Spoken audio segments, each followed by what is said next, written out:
Hello guys! Welcome back to my YouTube channel. For today's vlog, ituturo ko sa inyo kung paano nga ba malalaman kung may violation ka sa TikTok shop o sa Yellow Basket.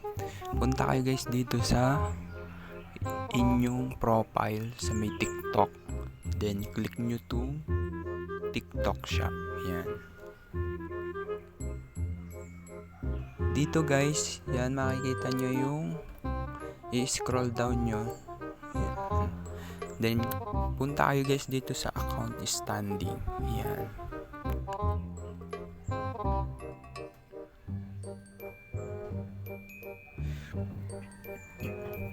Dito guys makikita nyo yung account health status nyo.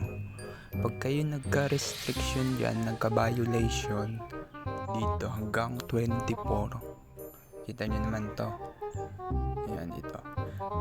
Pag kayo nagka-restriction diyan o violation hanggang 24, mababan na yung inyong account.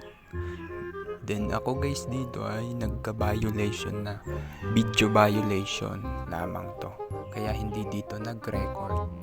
Ibig sabihin na ito, nabura ko na siya guys. Yan.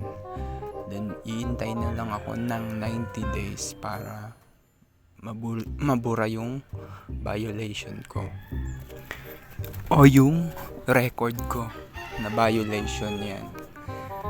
Ganun lang guys kadali kung violation pa. Yan. Ito guys yung akin, itong mga violation ko, ito ay sa video. Pero ari na delete ko na guys. Yan.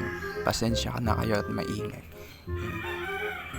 Pero hindi siya nag-record dito sa violation point ko. Yan. Ganun lang guys kadali. Sana may natutunan kayo. Huwag nyo kalimutang mag-subscribe, like, and share.